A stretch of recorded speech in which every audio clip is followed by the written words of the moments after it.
So, hi everyone, this is Matthew Bourne speaking to you from my little office in Islington.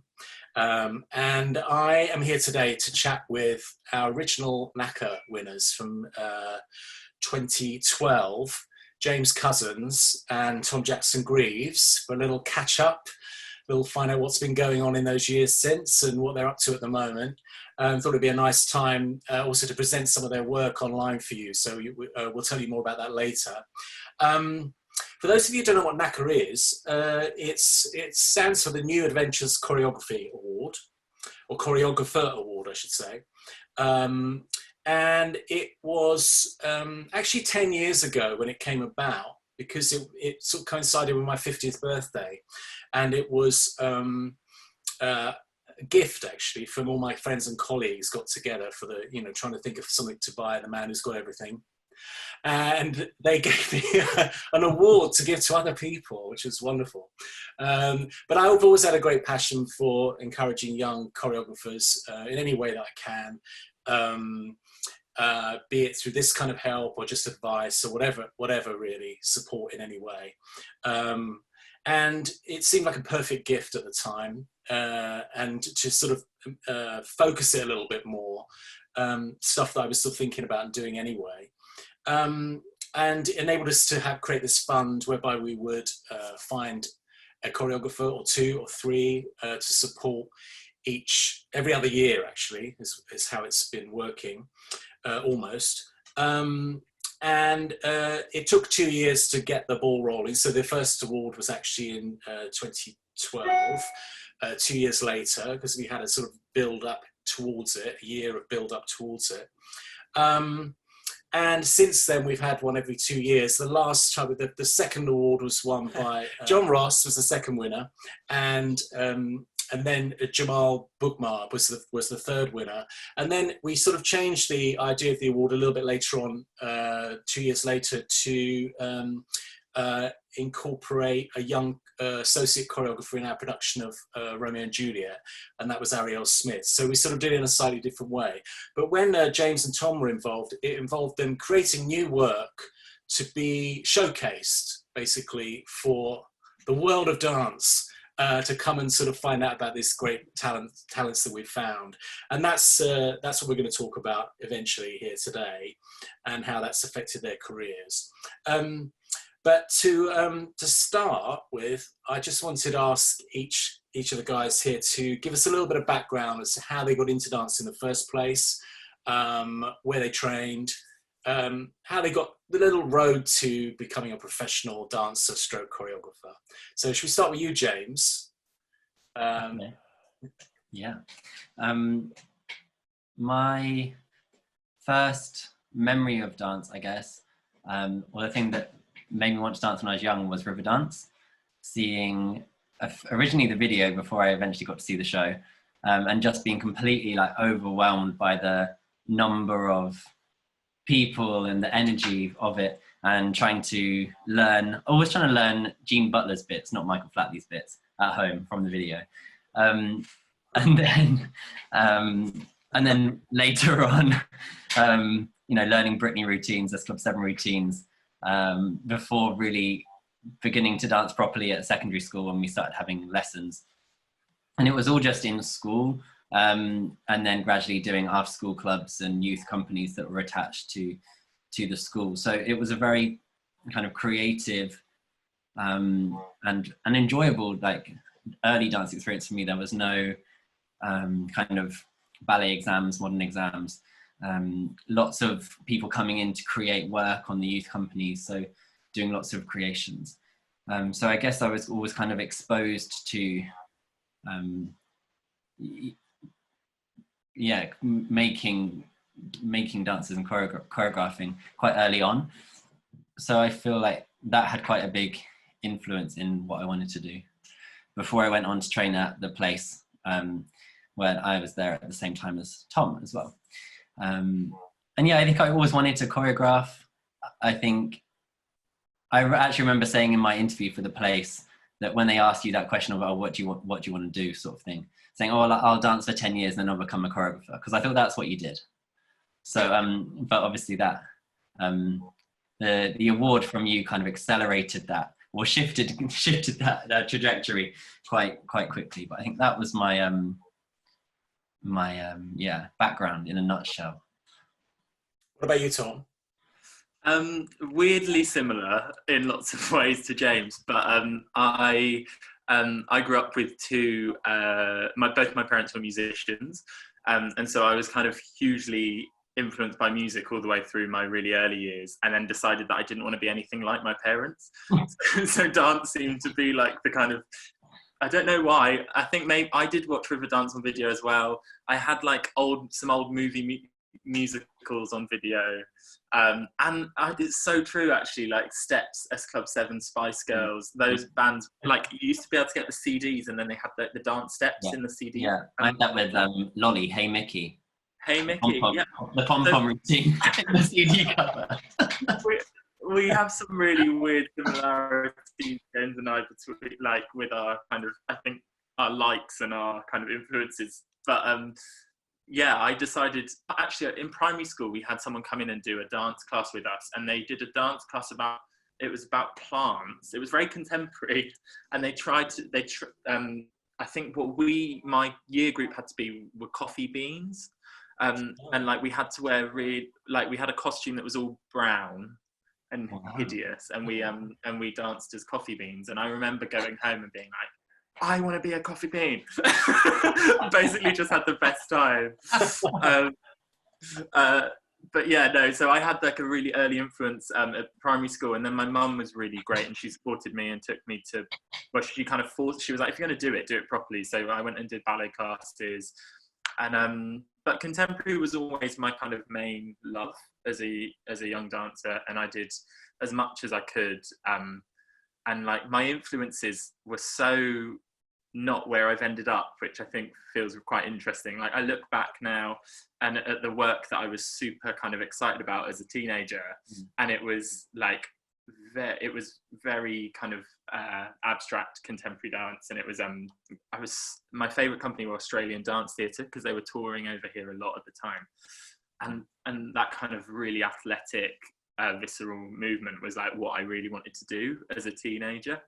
And so I started, because there wasn't a huge amount of that kind of dance happening in Cornwall. I just started making stuff up, and I think that was kind of why I started choreographing quite early. And I did similar thing to James. I got to choreograph at school quite a lot, and I had an amazing dance department at my school, and I think that's quite rare, and I think James and I were pretty lucky to have that. But I think that's why I started choreographing, actually, because there wasn't anyone doing that style of dance where I was. So I wanted to, go and see as much as I could, and I collected all the programs and tried to learn about everything, and just try to make my own version. I think that's where I started. And then, I trained at the place. I went to train at the place when I was 16, and I was the year below James. And that kind of blew my whole perspective of what contemporary dance was apart, and led me to working with you as a dancer. And then the rest changed from there. Yeah, it's interesting though, because you both had this sense of creativity in your thought process about dance, rather than purely being a dancer from quite an early age, didn't you? It sounds like you wanted to create from an early age. Yeah, I definitely was. I mean, all kids do it, don't they? Creating shows for their parents, and but I was always the one leading that. Like with my sister and my cousins, I was the one telling them what to do, and then going over the road and knocking on our neighbours' doors and charging them $5 to watch our show. And the same, when we used to perform S Club 7 routines in the school assemblies at primary school, and again, I was the one kind of orchestrating that. I think it's always been like, what I always wanted to be making it something. In charge. Yeah, be in charge. Yeah. but the sort of the orchestrating movement and arranging people has always been like my interest as much as the doing. Yeah, it's interesting though what Tom said about when you you have early influences. It's lovely when I hear choreographers talking about their very early influences, and they're also admitting to quite naff influences, actually, which is great. But then you get into training, and then there's a whole world of new things introduced to you. And I wonder how much of those things are you feeling that you feel you should be into those things, and then eventually you fall back on things that you loved in the first place, or are you genuinely changing what you like as you go through that process? What do you feel about that? I think I think that I kind of went through a weird stage where I had all these, and I had lots of kind of theatrical influences as well as dance as a teenager. 'Cause, there was so much brilliant theatre around where I was born. I grew up in Cornwall, the home of Knee High and brilliant theatre companies. So I was watching a lot of theatre as well. And I think I wasn't even sure that I wanted to train in contemporary dance when I went to the place. I knew I loved the place, but I also got into some other schools, and I was almost going to go to Studio Centre and do more kind of jazz and musical theatre. Yeah. I was still really into that kind of storytelling. So I went to the place, and I think to a certain extent, I was very young as well. I kind of got really into certain things, but also tried to, I don't know, I think there's a sense of fitting in with what's in style. I don't know. I definitely feel like I did that when I was at college, and when I did choreograph some small stuff when I was at the place. I don't know whether I'd look at that and go, oh, that feels very like authentically my interests. I don't know. And I think it's taken me a long time to, as you say, kind of fall back on what I really love, and feel really comfortable with sharing that. I think, I don't know. I think when you're young in a world of other artists, and everyone's trying to like try new things and learn what's good and learn or what's cool, or I think all of those elements were part of me being at college. And weirdly, definitely the most influential thing on my performing at college was dancing for James. So with that, which was also kind of like another layer of kind of a new way of performing for me, because that was James's style. Should talk about it yourself, not me. But like that style of athletic performance and technical performance with elements of character, like story underneath it, was a new thing for me, for sure. So James, when you were at college, did your love of contemporary movement, contemporary dance come through being there, or had you already got that when you started at the place, or did it develop? No, it was definitely already there. I think my exposure in theatre or to the shows I was seeing was all very much like musicals. Yeah. My grandmother would take us to musicals every year, and that's what I was really experienced to. And I thought I wanted to be in musicals until I saw Rambert when I was 15. And that was when I was like, I want to do that. That's the dancing I want to do. Yeah. And so that's then from 15 years old when I was like, okay, I'm going to be a contemporary dancer.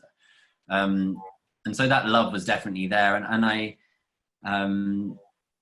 think in terms of what I was making when I was at college, it was very much about how I enjoyed moving would then be what I made.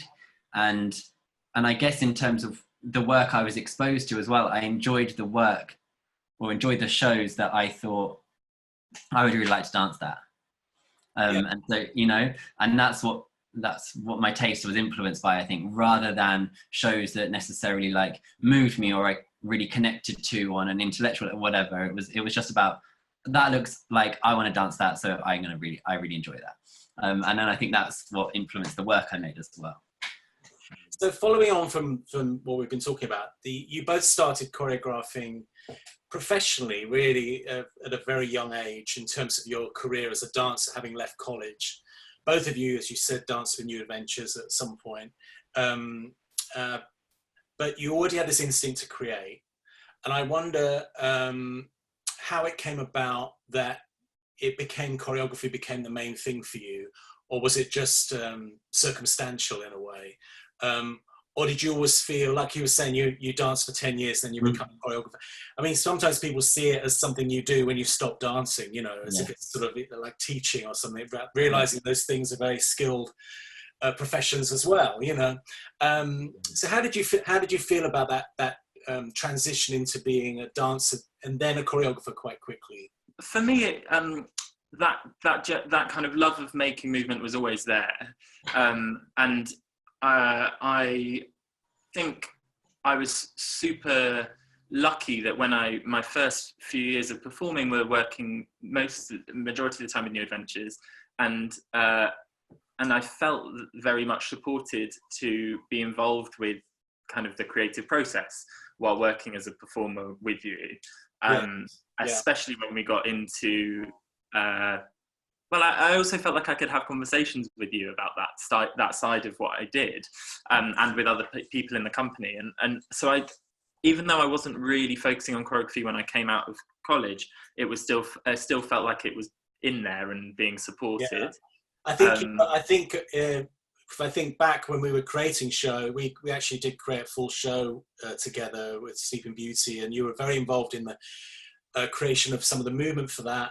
And I suppose I must have identified you as someone who loved to make up movement and create movement, and wanted you in the room, you know. So I think that's very much the case, that you were contributing creatively in a much bigger way than some of the dancers were. Yeah, and I think what was so lovely about that situation is I think the way you spoke about making and how you create and that collaboration, it felt very like a positive space to be able to, for me to say, oh, I'll try, like, I'd love to do that with you.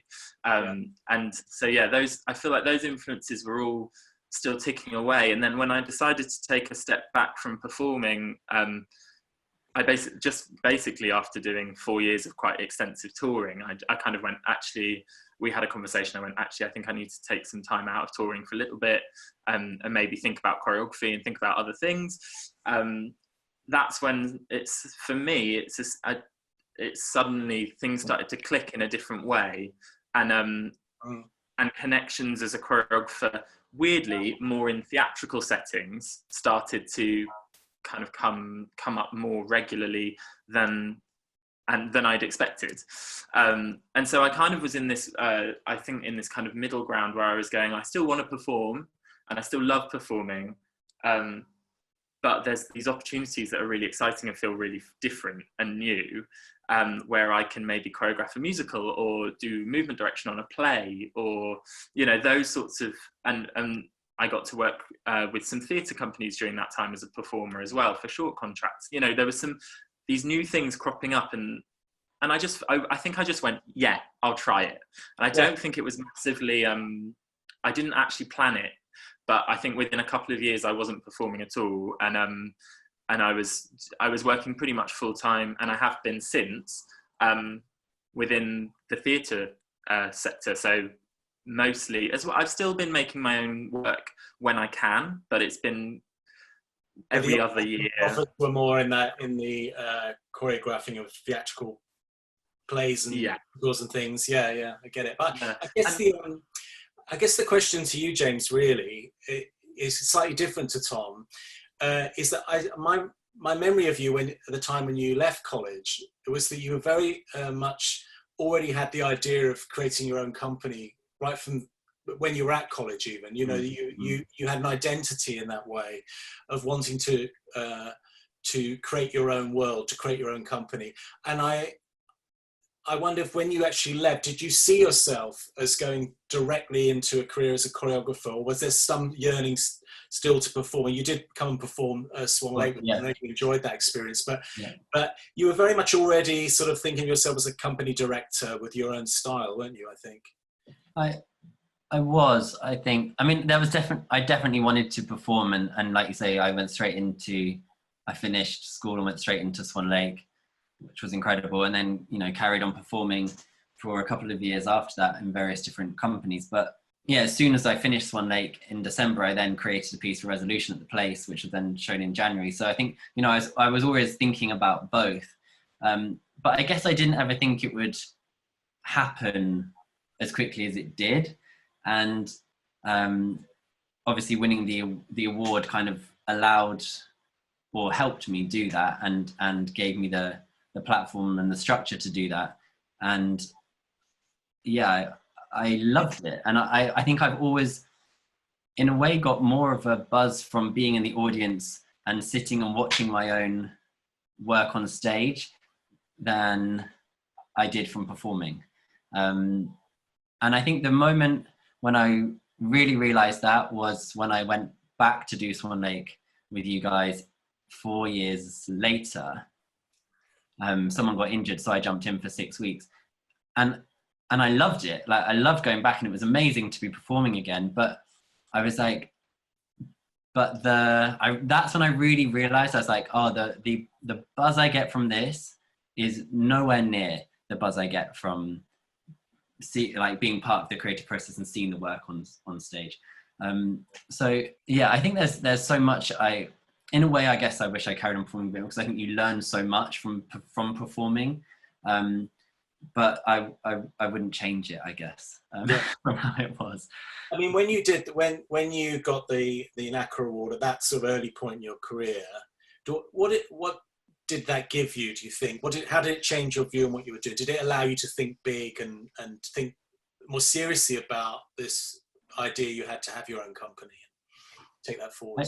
I think I always had like ridiculously big and naive ambition. Yeah, you did. That's why I liked you. That's why I liked you, because you always thought big.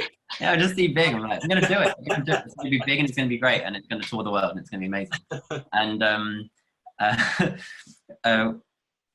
yeah, and absolutely doing the award, we had the showcase at Sadler's Wells, allowed me to think, and I've just decorated. You made us have it. I made you do that as well. And no, we've just decorated this room, and as a result, I was like clearing out bookshelves, and I found all my old notebooks, and I found my notebooks from my time during NACA.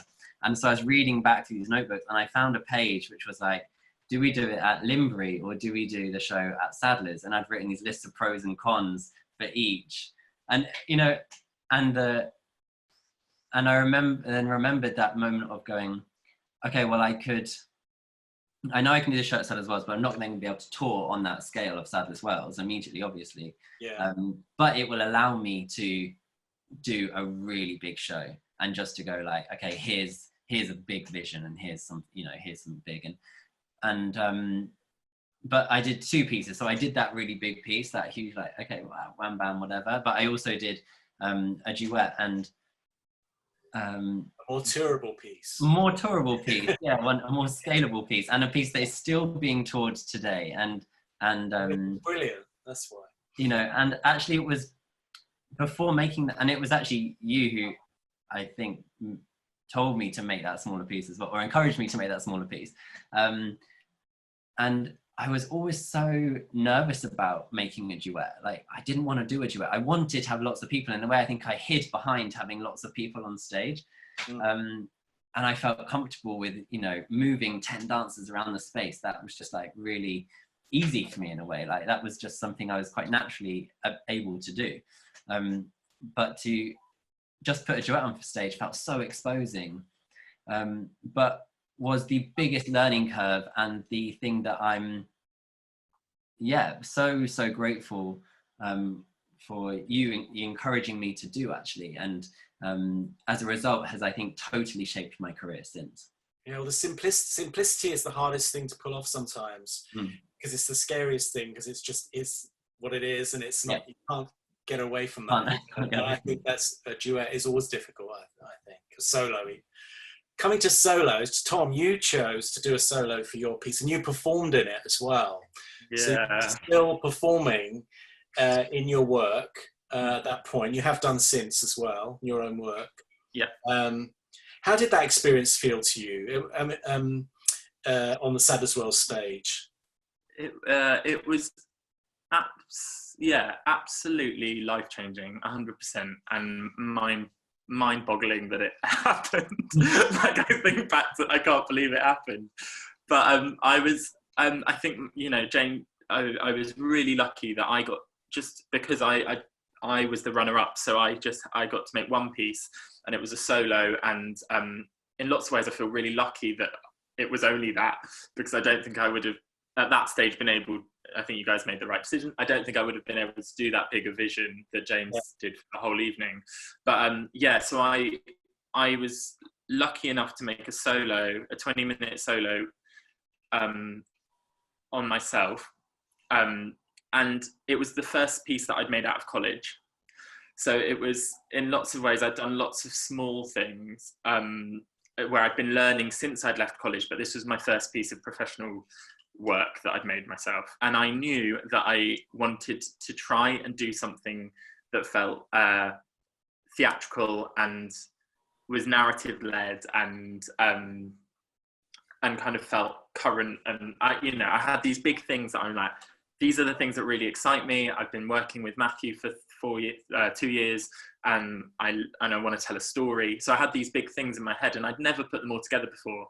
So what NACA gave me the opportunity to do was present a style of work that I'd not really explored hugely. For me, it was absolutely terrifying, but the most exhilarating thing. And I look back on it now as definitely this kind of springboard that it didn't, in kind of, unlike James, it didn't kind of springboard a company of my own or anything like that.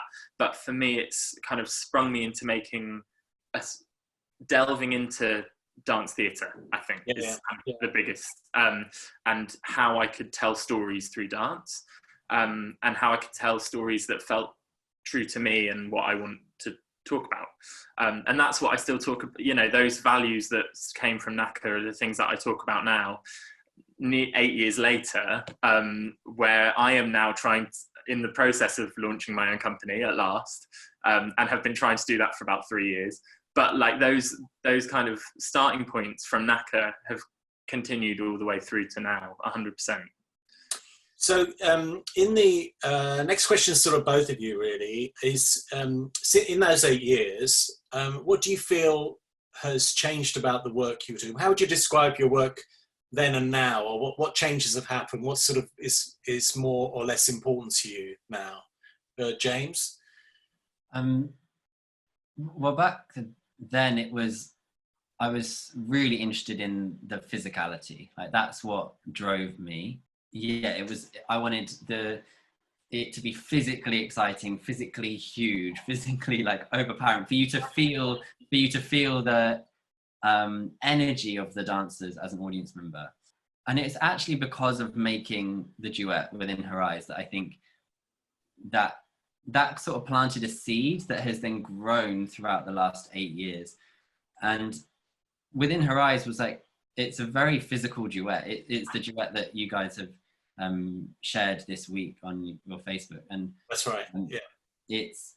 It still was very physical, and it started as from a very physical starting point of, okay, we're going to keep Lisa off the floor for the whole thing.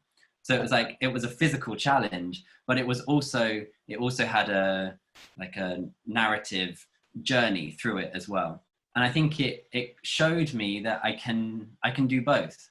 Like it can be really physical, but it can also tell a story. And the thing that stuck with me from that year of mentoring from you was, I remember you coming into the studio when I was working on a solo for the group piece, and you just said to me, oh, think about, just change his focus, make him look either there or look there.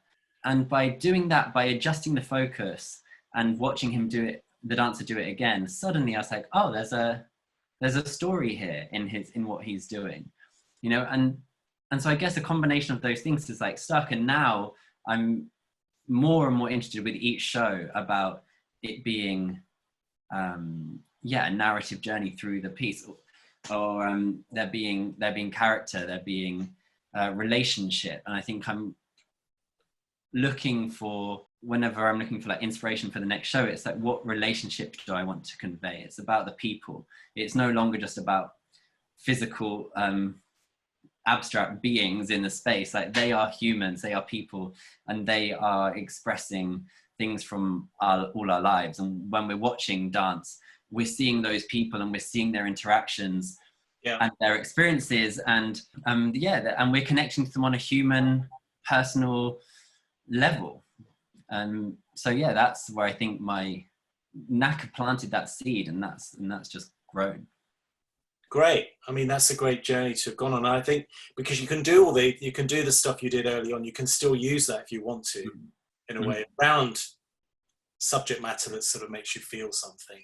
And I think your storytelling is a very different kind of storytelling. It's much more less specific in a way. It's one that draws you in, and you have to sort of work it out as you watch. And you have your own view on it, which I love. You know, I think is wonderful. But you're certainly right. I think your work has gone in that direction. Mm-hmm. The next show I'm working on is, you know, it almost started from that point. It's gone, okay, so I know now this is where my interest is. So we're going to start with, you know, characters X, Y, and Z, and build it around that and around their relationship and the narrative journey that they go on. Great. Tom? Yeah, I think similar in a way that I've kind of gone down a path that started with NACA, which is this kind of, I think I called my solo was called Vanity Fair, but I think it was called a modern day fairy tale or something. Like it had like a subtitle, and I've kind of clung on to that kind of imagery of really in a less abstract way telling stories, and so this, you know, my 90% of my career in the last 5 years has been working on plays and musicals, and actually now directing them as well, which I absolutely adore. So that never was on the table 8 years ago. So I've kind of, I've spent probably, I feel like the work that I make now, if it's in a theatrical setting, is very much story-led and acting-led as well as dance. But I have made 3 full-length shows over the 8 years of my own. And they haven't been for a company, they've been kind of standalone pieces. One was for Knee High, and one was for an independent dance company. But each one, by the third one that we made, I went in and I actually had a script that was fully kind of formed before we even started that rehearsal process. So I knew, you know, and then that's kind of the journey, I guess, in the sense that I've been R&Ding the first show with my company for 3 years, which is yet to be made, but that show is an adaptation of a Hans Christian Andersen story, and it is written by a writer, and and there's a script, and there's a kind of a score with songs, and so in lots of ways, I guess the work that I'm making now is almost edging more towards theatre than dance. But music, the musicals as well. If it's got so it's exactly. all those things. So I must say, the way your career has gone, and when you first started to get asked to choreograph musicals, and I saw a couple of the early ones, and I thought this was such a great, unexpected thing for me that you would do, because I saw you as Mr. Contemporary, you know, totally, and although that's probably wrong now to see you in that way, but I was sort of thought, he's going to do musicals. How brilliant that someone with that contemporary creativity is in that world, because I feel often with musical theatre choreographers, they can all come from a similar background and they're doing similar kind of work. But I think it's exciting when someone from your background is bringing that to that world. So I remember thinking how exciting that was, and it's continued to be so. I'm so thrilled that you're directing now as well. Thank you. Yeah, well, and it's a weird thing. It's where I was embraced first as a maker. You know, apart from I feel like you supported me from the get-go, but I found it really hard. I tried a lot around the NACA time and post-NACA to find kind of platforms to keep making and sharing my work. And I found it really hard to make any connections in that way. And actually, it was musical theatre and theatre that embraced me in a way that went, we want to see what you do. And maybe it was that kind of dichotomy of contemporary dancer meets musical theatre meets tell me a story. But now it's definitely gone to a place that I never expected to end up, for sure, and a place that in lots of ways I've never been happier, because everything is always different. I never feel settled, and in some ways, like, I really am craving this idea of setting up a company so I can take what I've learned from that journey and make it something individually mine, and that I can share that with the world. But I'd never expect to end up doing what I'm doing now. If you'd said it when we were doing NACA, where do you think you'll be in 2020? well, A, not in quarantine, but or not in lockdown, For sure. but B, definitely not having, 4 musicals on the wall that I've choreographed. Not at all. Yeah, no, it's a really interesting journey you've gone on, and James, you've recently started to work in theatre a little bit more as well. Yeah. With Midsummer Night's Dream with Arlene Phillips. Yeah. How was that experience? Because I think you enjoyed it, didn't you? And working with Arlene must have been fun. Yeah. I saw the production. I could see you in it. I could see how much you've done in it. And it's a really brilliant, fun production. What did you gain from that? And do you want to do more of that? Yeah, I absolutely loved it. And for me, it was the first time working in theatre, like on a theatre show as associate movement director. And yeah, so it was such a huge learning curve. And being chucked in the deep end on like a huge production, it was like a bit ridiculous, but there's no one better to do that with than Arlene, who's, totally experienced on it. So I felt very looked after. But yeah, I know I absolutely would love to do more of that. And I am doing more of that, hopefully. Once you are, great. Once, meant to be doing it right now, but obviously. Oh, right, okay. We'll talk about that in a minute. Yeah, that show was wonderful because Nick, in the first meeting, said, I want the finale of Act 1 is going to be a big Beyonce number. So immediately I was like, I'm in. This is perfect. This is perfect. What I've always wanted to do. Really. It's what I've always wanted to do. It's like my absolute dream. So, yeah, to have that,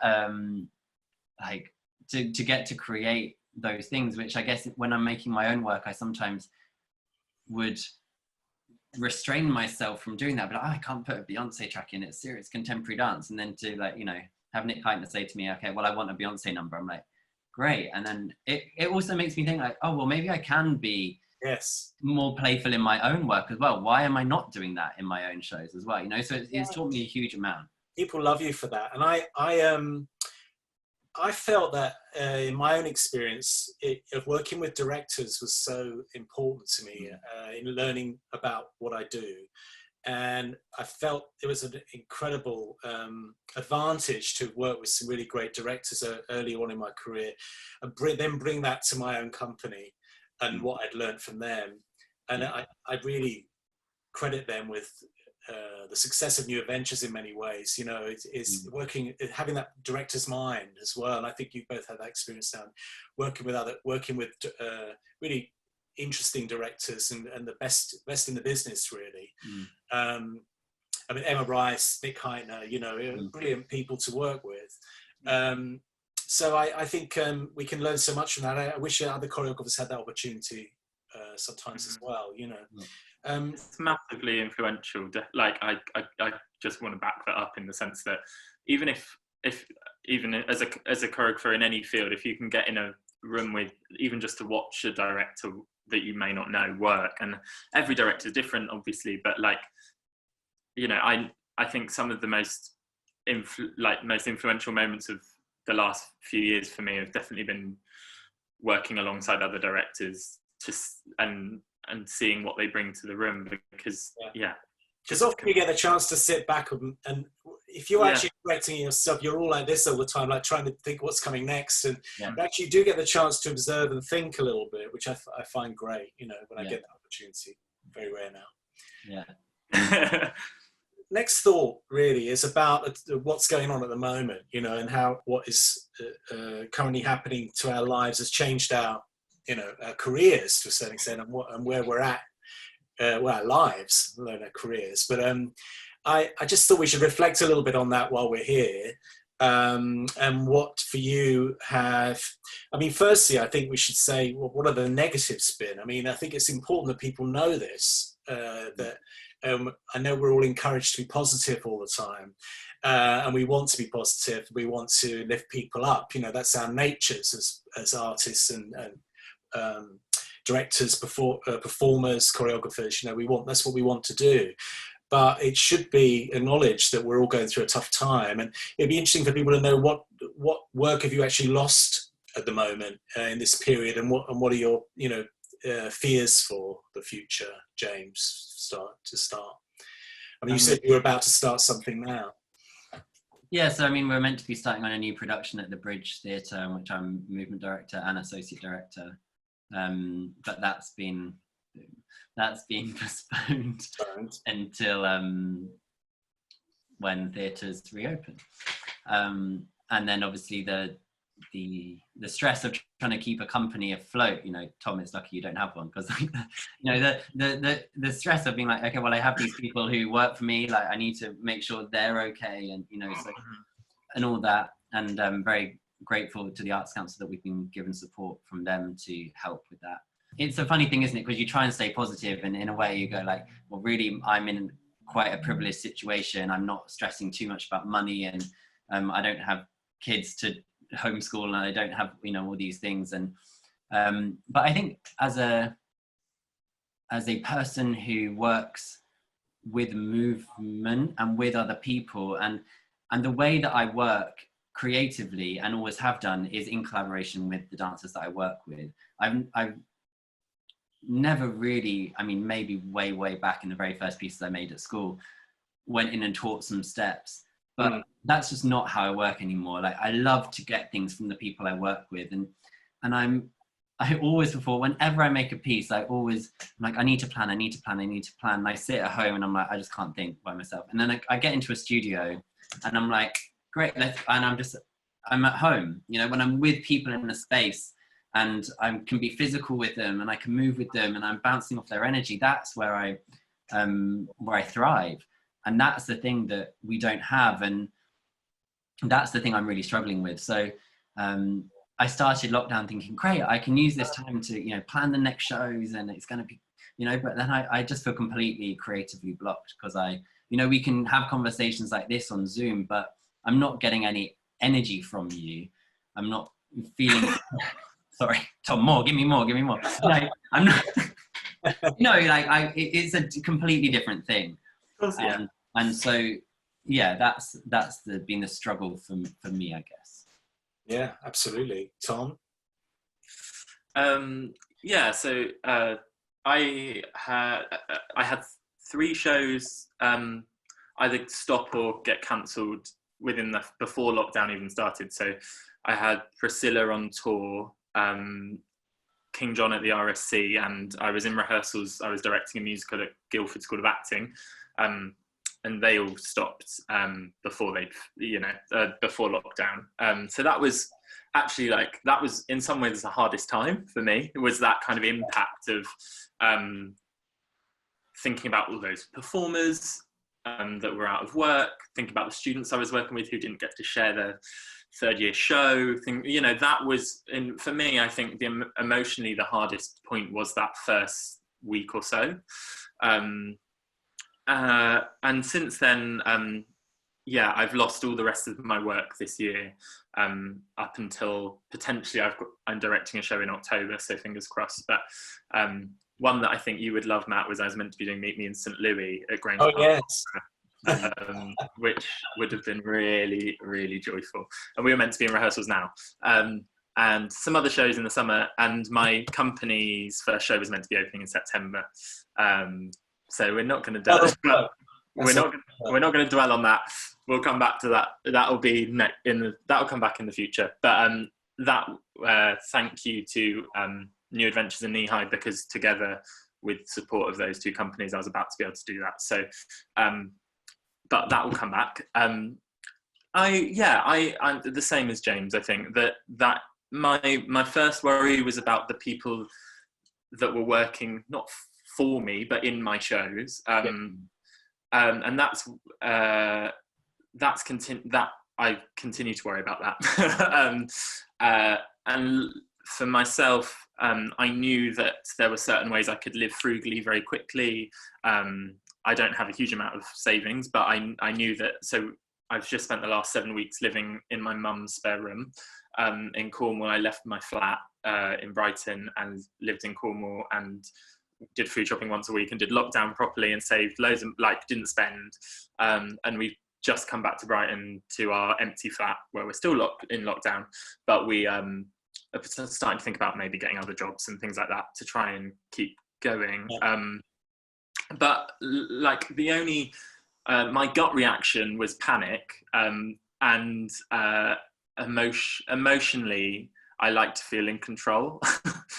So when I feel panic, I deal with it, and my way of dealing with it was I started doing Instagram live streams 3 times a day. So I was live. Wow, there was a lot. There was a lot. There was too much, but it was the only thing that kept me from going into full blown I was the same. So I was live streaming with different artists from around the world 2 or 3 times a day for a few weeks, and that was actually, it was really good because it meant that people felt like if they were in a panic, they could go and listen to people talk from an artistic perspective.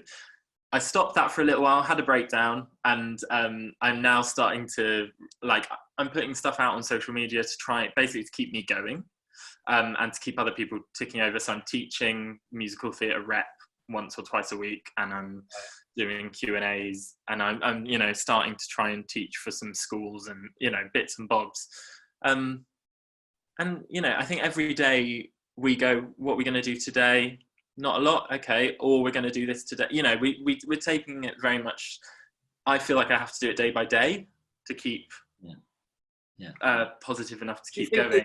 I was trying to find some positives, you know, and you think as a creative person, I mean, James, you were saying you find it hard without the other people, as I do as well. I bounce off people. Do you find there are some benefits to having this time, you know, to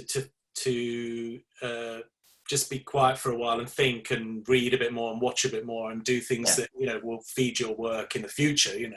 Yeah, I think, yes. I found it difficult to find that, it sounds completely stupid, but I found it, and the first few weeks especially, I found it really difficult to find a space to read.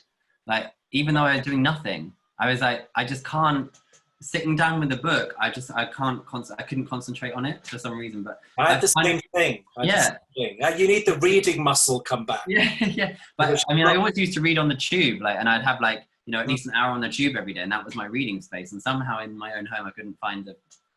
Anyway, but yeah, I think it's always important to have time to reflect, and you know, that's what I've been trying to, like, find a space to do, and even just going back through my old notebooks and using them as a way to just check in somehow and reflect back on things was a useful exercise. To look back at, you know, we're starting to put out work online, and to look at that again before I put it out, and, you know, just have time to reflect on things, and maybe I don't, you know, and analyze it deeply, but it's just, you know, reconnecting with it. And I think we so often just go, like, project to project, and don't necessarily really take time to think about the work, or also, like, actually, are we doing what we want to be doing and going where we want to be going? And I think that's what I'm also trying to do, is go, like, is the company and the work that I'm doing really what I want to be doing? And if not, how can I recalibrate that coming out of this to go on the trajectory that I want to go on? So yeah, trying to find that positivity, just trying to be able to use the time. Yeah. And Tom, but Tom, it feels like what you're doing is sending a lot of stuff out there for you. It's making you feel better. Is that? Well, it's part of the community thing. I think it links in with that. The way I said it does sound like it was very much just for me, but you know, the most alive I've felt over the last few weeks is having a group of people learning, like, dancing with me, even if we're not together, them commenting and saying, you know, can we do this again? Oh, I really loved that. What if we, you know, that sort of, and being able to talk to someone on, it is community. It is, and it is, in some ways it's for me, but I know it is for me, but I know it's good for other people as well. And it's that two-way thing of, like, that's what I was going to say. I think you're wrong. I think it does help other people as well. I think people have been tuning into your chats with people, and it is nice to hear other people talking about their situation. Actually, I've got a lot of enjoyment from being able to share some of our films again in a big way, you know, in Sky. now for digital download and everything. We get lots of comments about it. It makes you feel like you've got something out there, you know, like a show out there again. It almost gives it another sort of life in a way, but it's for everyone involved, it's also exciting as well. But they're still sitting at home, you know, and it's ultimately it's not what we got into this for. But it is nice to share some work, and that's what you're doing this week on our platforms. You've both got a piece that we're sharing with people. I just thought before we finish up, because we've probably talked for far too long, and there's about 2 people and a dog listening now. But, it'd be great if you just sort of tell us something about the piece. James, you've already talked about your piece Within Her Eyes, but it's so beautifully filmed. Do you want to tell us about how you shot this film version? Yeah, we shot it on location in the Brecon Beacons in South Wales. It's the duet's really about these 2 people coping with grief, and the sort of dependency on each other to get through that moment. And I knew that I wanted them totally isolated. Like, you know, you can, when you're going through grief, you can be in the busiest city surrounded by all the people, but you just feel totally alone with it. So it felt really important to me that it was just them and you didn't see anyone else around. So we tried, the Brecon Beacons was perfect for that. So beautiful landscapes and a few sheep. But different times of day as well. Yeah, we it's the like journey of their relationship, you know, coping with that, and then gradually, you know, getting closer as they deal with this moment. Maybe thinking that actually they fall in love almost, but actually realizing it's not each other that they want. The person that they want is no longer there. And so we've done it over the course of a day to kind of help illustrate this idea that time's passing and maybe running out. I don't know. Yeah, it's beautiful, and it made me think. Seeing it again, it made me think of the series that's on at the moment, Normal People, that everyone's loving. Have you seen it? I haven't seen it. No. It's on BBC. You've not seen it, Tom? No, I've got a list. It's on my list. A lot of people love it, but what they love about it is that it takes naturalistic acting to a new level.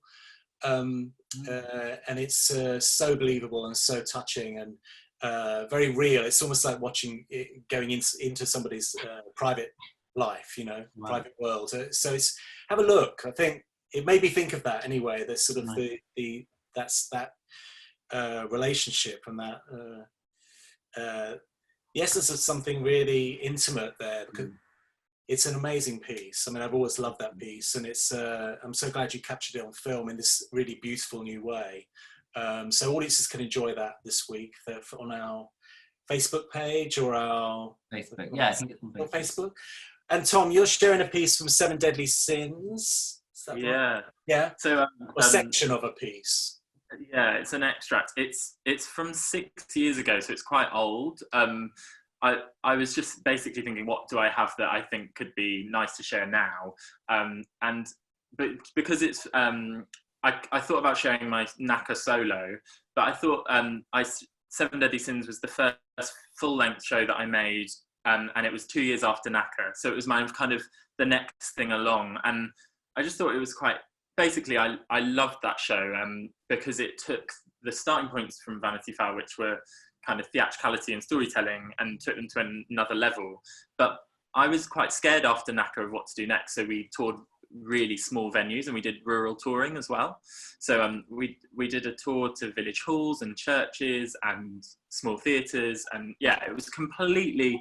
I also thought it'd be completely different to what James, because I know I've seen James's brilliant film, and I was like, oh, let's go for something completely different. So it's filmed in it's a duet, and it's a show based on the Seven Deadly Sins, and it's kind of like a comedy. It's a bit like a rom-com about a couple, a modern day couple dealing with a relationship that's on the edge of breakdown, and they go through all the Seven Deadly Sins, and I'm sharing an extract.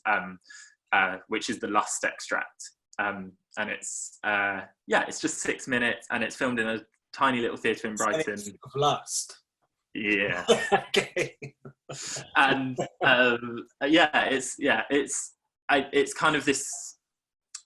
I think it's just interesting because it's on the edge to becoming what I make now, which is very theatrical and story driven.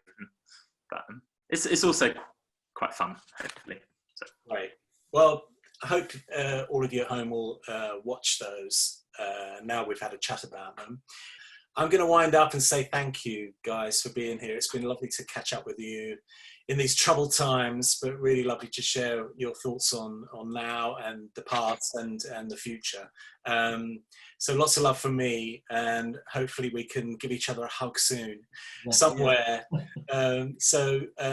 Thank you for listening, everyone, and we will hopefully we'll see you soon in a theatre soon. Yeah. Thank you, Matt. Thank you. Thanks a lot. See you guys. Bye.